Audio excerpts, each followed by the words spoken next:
Have you ever felt like you were pouring your heart out to someone, giving them everything you thought they wanted, only for them to turn around and say, "I just don't feel like you care"? It is one of the most heartbreaking experiences in a relationship. You feel exhausted and unappreciated. They feel lonely and neglected. You both love each other, but it feels like there is a wall between you that no amount of effort can break through. Usually, when this happens, we assume the relationship is broken or that we are incompatible. But more often than not, the problem isn't a lack of love, it's a language barrier. In every relationship, we aren't just communicating with words, we're communicating through our actions, our presence, and our touch. But here's the catch. We all speak different dialects of love. If you speak only English and you keep screaming, "I love you" at someone who speaks only French, they might understand your tone, but the depth of your message is lost. In the same way, if you are showing love in a way your partner doesn't value, your efforts, no matter how sincere, will never fill their love tank. Today, Eve is learning that "I love you" is just the beginning. To truly connect, you have to learn to speak the language that your partner actually understands. The concept is simple. There are 5 primary love languages.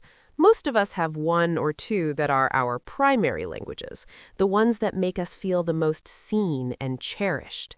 The first is words of affirmation. For these people, actions do not speak louder than words. They need to hear the why behind the love. They need verbal compliments, words of appreciation, and frequent encouragement. A simple, "I'm so proud of you," or "You look beautiful today," acts like fuel for their soul. On the flip side, insults or harsh words can stay with them for years. The second is acts of service. For these people, the most romantic thing you can do isn't buying flowers, it's doing the dishes or taking the car for an oil change. They value the effort it takes to ease the burdens of their daily life. If you say "I love you" but never help out when they're stressed, your words feel empty to them. The third is receiving gifts. Don't mistake this for materialism. For these people, a gift is a visual symbol of love. It says, "He was thinking of me," or "She remembered me." It doesn't have to be expensive. A hand-picked flower or thoughtful card can be just as powerful as a diamond ring. The absence of a gift on a special occasion, however, feels like a total lack of care. The fourth is quality time.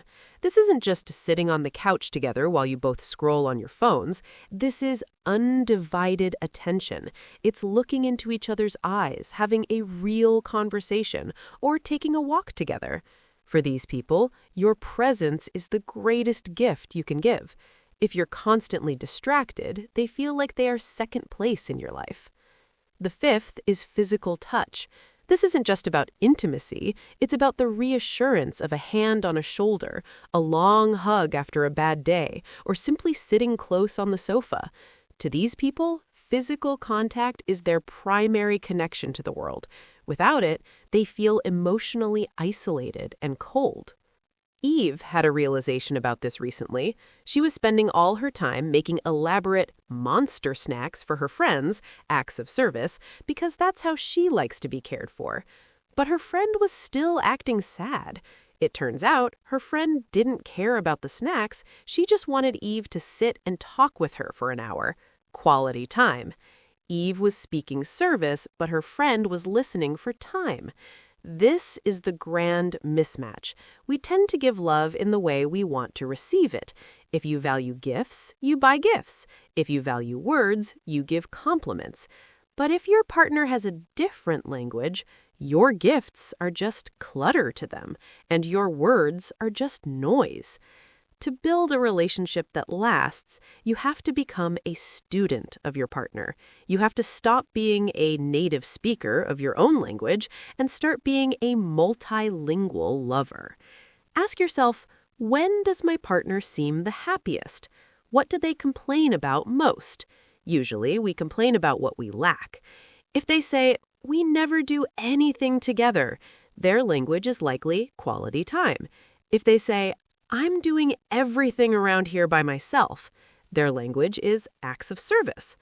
Once you know their language, you have to make the conscious choice to speak it, even if it doesn't come naturally to you. If you're not a words person, you might have to write down some affirmations. If you're not a touch person, you might have to make a point to reach for their hand. It feels like work at first, just like learning a foreign language. But eventually, you'll see the light come back into their eyes. You'll see their love tank start to fill up. And when their tank is full, they will have the energy to start learning your language too. This life-changing framework comes from a book that has saved millions of marriages and friendships around the world. The book is The 5 Love Languages by Gary Chapman. It is a simple, practical, and deeply empathetic book. It helps you diagnose your own language, understand your partner's, and, most importantly, gives you the vocabulary to start communicating again. It removes the blame and replaces it with understanding. If you feel like you and your partner are living in 2 different worlds, if you're tired of trying so hard and getting nowhere, please read this book. It might just be the Rosetta Stone you've been looking for. Love isn't just a feeling, it's a choice. And the best choice you can make is to learn how to say I love you in a way that can actually be heard. I'm Eve, and I'm off to go give a very long hug to someone who needs it.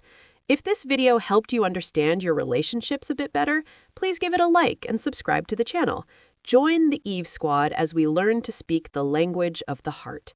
And tell me in the comments, what is your primary love language? I'll see you in the next one.